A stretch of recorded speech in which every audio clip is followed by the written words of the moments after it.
Siddharth, do continue to stay on with us. We've got Mr. Mikael Walterson, who's a military and a political analyst. He's joining us from Stockholm in Sweden. Mr. Walterson, this is now going to be a big challenge for the European nations, is it not? With Trump pulling back the amount of support that the NATO military alliance could get from the United States, a lot of these NATO nations will have to step up their military spending if they want to back the Ukrainians. Do you think the Ukrainians, who at this moment are using pretty much 45% of all weaponry that they're using on the battlefield, they're manufacturing it themselves, can they fill the void if the Americans were to step back?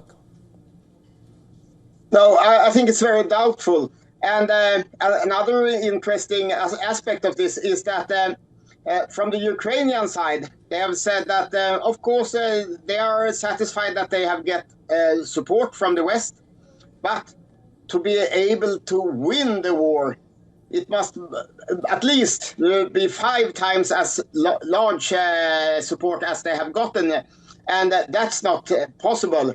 I believe that the support they will get this year might be a bit less than they got last year, and we saw what happened. Russia advanced, and they are still advancing, so the Ukrainians are using up the weapons faster than they get new ones. So the Ukrainian side is slowly getting weaker, and the Russian side is slowly getting stronger. And one day it will be a breaking point, and then the Russian forces will probably advance much faster, especially when they get out of the strong defense lines in Donetsk area. They can probably increase the speed of advance 3-4 times and reach the Dnieper River. Interesting. Do continue to stay on with us. Let me bring in my colleague Siddharth MP, who's joining us live from Moscow. We'll try reconnect with him in just a bit. But Mr. Walterson, a lot of people are saying that this is a war that Vladimir Putin has fought not for strategic reasons, but because he wants to build his great Russian empire. And he sees himself as a czar who wants to expand the frontiers of Russia. Is that how you view this conflict, or is this where a conflict that Russia has been fighting to protect its strategic interests?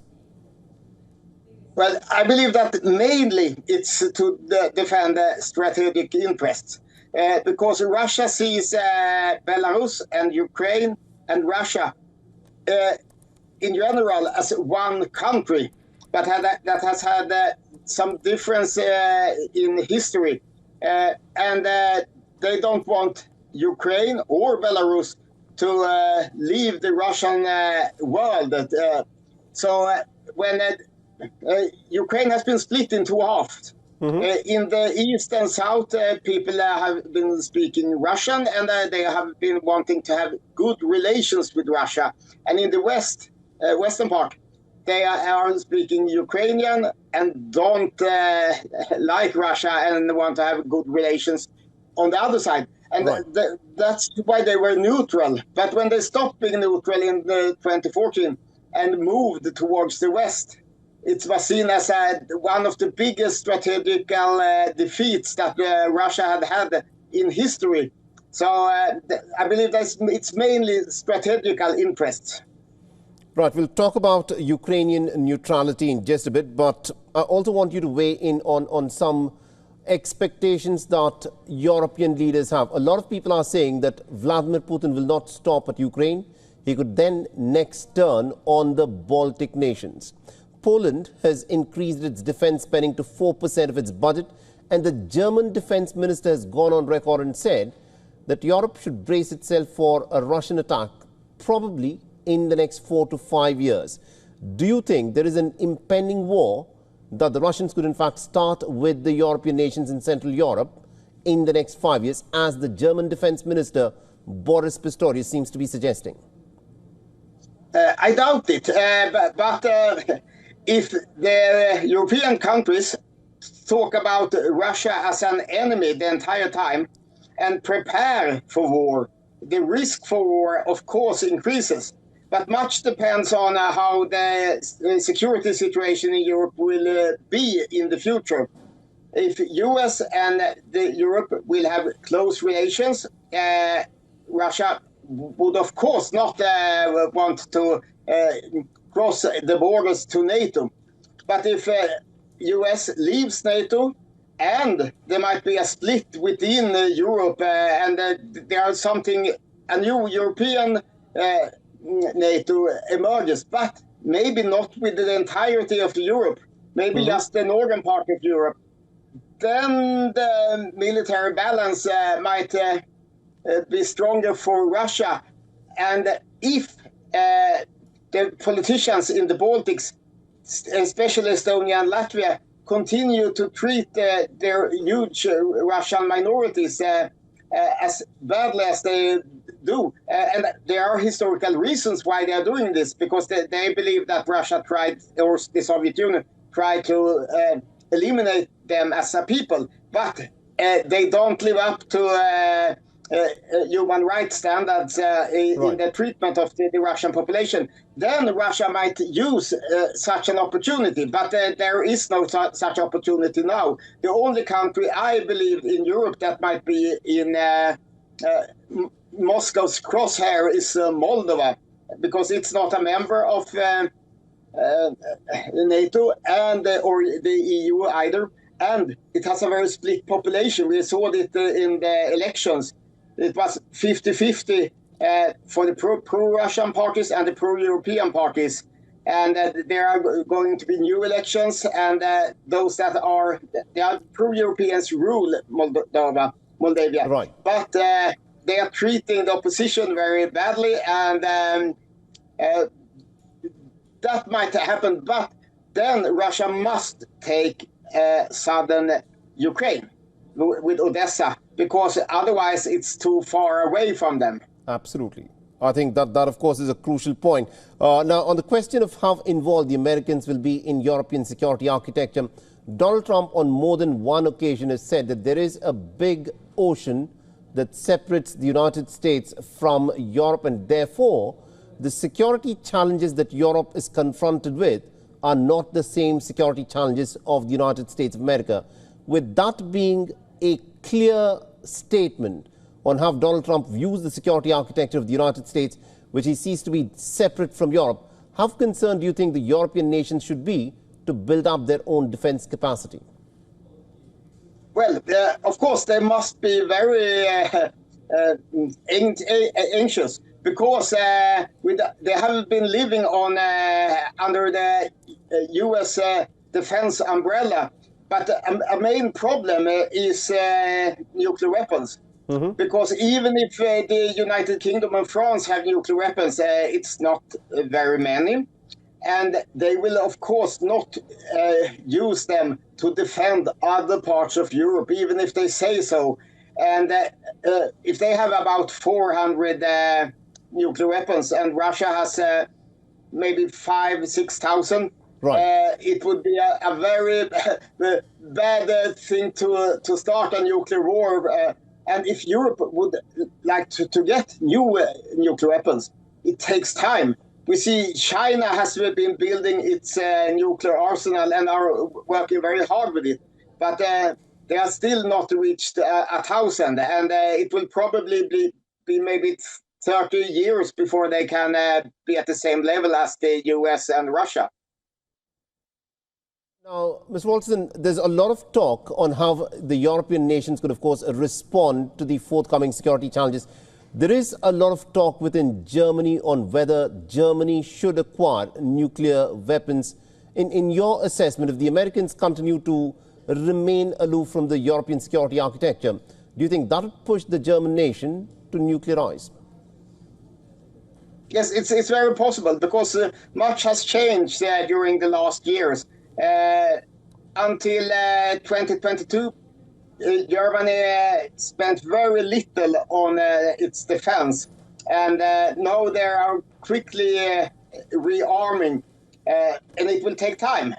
But they realize that without the US, they can't depend on France and the United Kingdom.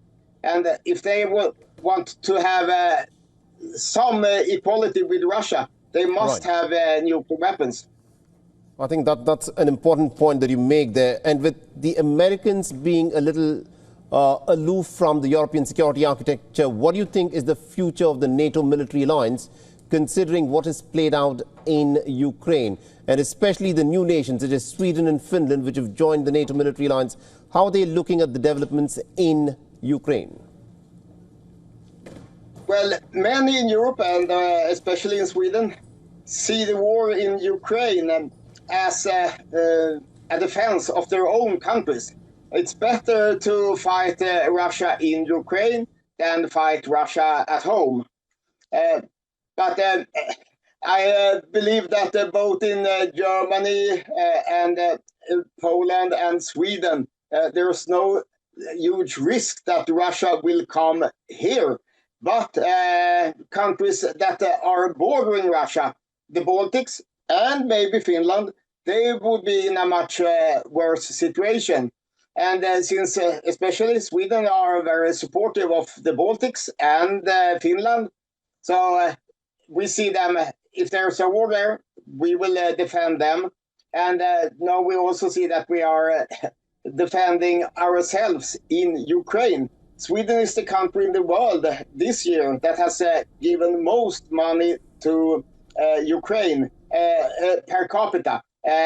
United Kingdom has given more, but we have maybe given 3 times as much as United Kingdom per capita. So we are a big contributor to Ukraine.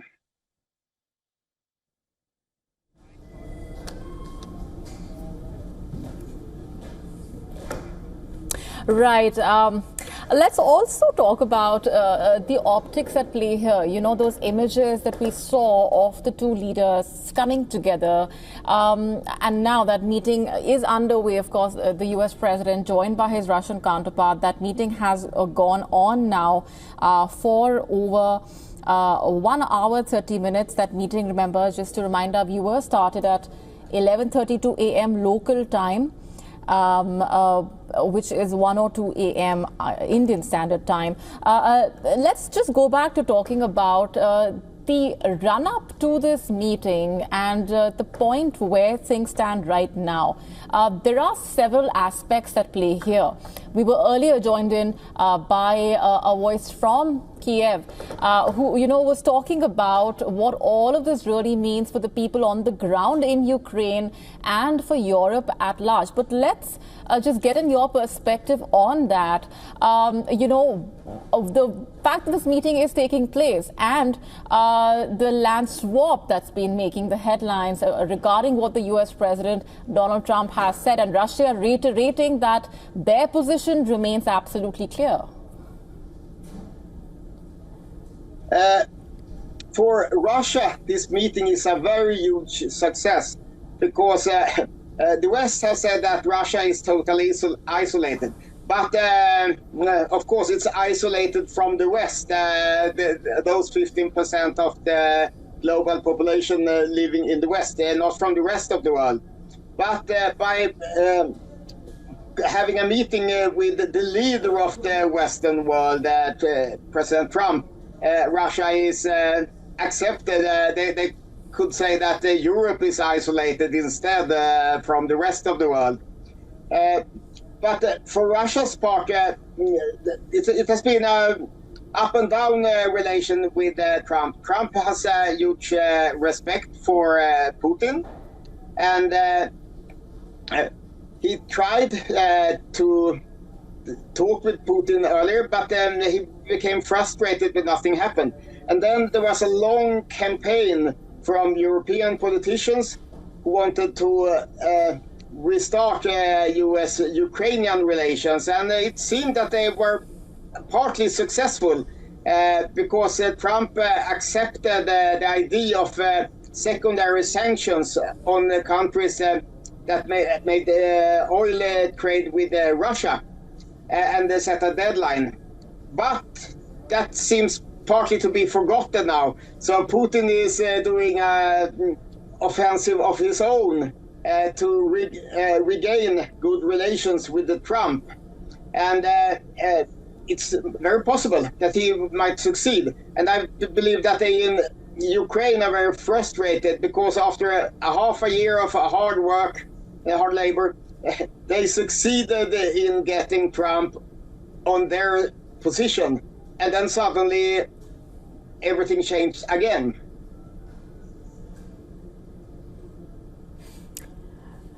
Right. I also want to ask you for your perspective, specifically on the messaging at play here and the posturing by the United States. Donald Trump earlier saying that he could also walk away if things don't go a particular way. But how optimistic are you really of this meeting yielding a significant breakthrough? Well, personally, I'm very doubtful, because even if Trump and Putin comes to an agreement, Ukraine will probably say no to it, and if Ukraine say no, Europe will say no, and then the war continues. And then US might leave in disgust and say Europe can take care of this by themselves. We did what we could. But for Russia, that would be a good outcome, because Ukraine would get less support from the West, and nobody will threaten Russia with new sanctions. And that would be could be seen as the start of a multipolar world, because then the US would act for themselves, Europe for themselves, and Russia, and it wouldn't be the two blocks standing against each other. Because if Trump tries to impose secondary sanctions against China, India, Brazil, that might strengthen the BRICS countries, and it might it would become maybe a more bipolar world, with the West under US against the BRICS countries, at least on the economic front. And personally, I believe that a multipolar world is much better, because then every country can make decisions that suit them. Because if they are belonging to a bloc, they have to adapt to other parts of the globe. All right, we're leaving it there for the moment. Thanks very much for joining us here on the broadcast with those perspectives. Yes. Thank you. Bye. All right, so of course, a lot at stake here. In fact, Donald Trump earlier in the day himself using the words high stakes to describe the significance of the meeting, which is now taking place between the two leaders. Those visuals that we've been getting to you from earlier when the two leaders were on the tarmac and exchanged the handshake, and those exchange of smiles and words, and they got together in that vehicle and made their way to the summit venue. That meeting is now on for over 1.5 hours. Let's also get in Siddharth MP, who is with us from Moscow. Siddharth, tell us more about what you're gathering at this point. See, firstly, what we are given to understand is that there is a huge messaging behind having this meeting in Alaska, because we're just coming from the Russian Arctic region. We're coming from Murmansk, which is the world's largest city in the Arctic, which is very much inside Russia. So, in fact, before 1867, Alaska belonged to Russia itself. But what happened was, back in the day, there was not much technology. There was clearly no access to the Arctic region. It was seen as a frozen desert. It was seen as a wasteland that is fully covered in ice. So for a pittance, for close to $7 million, then Russia sold the Alaska, the entire state of Alaska, several thousand acres of land to the US for a pittance. And then today, this meeting is taking place there. That is the significance of what's going on, because right now, Arctic is highly valued real estate, because US Geological Survey estimates say that there are massive deposits of oil, of natural gas and rare earth elements in the Arctic. So today, you know, the meeting between the US president and the Russian president is taking place in an American Arctic state which once belonged to Russia. So this is the complex geopolitics of the Arctic. And remember, the two major states in the Arctic are Russia on one side and US on the other. To put things in perspective, there are a total of 8 nations that have Arctic territory. The major players, of course, being US and Russia. But if we look at the 8 countries, on one side there's Russia, and all others are US or US allies, which means US and NATO allies. So US plus 6 allies, NATO allies, and Russia on the other side. So this is the significance of having this meeting in the Arctic.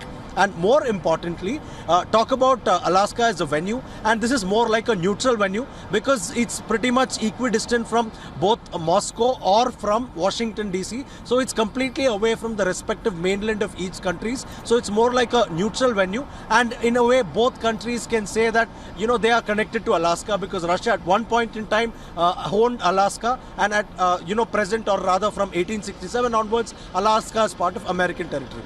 Molly.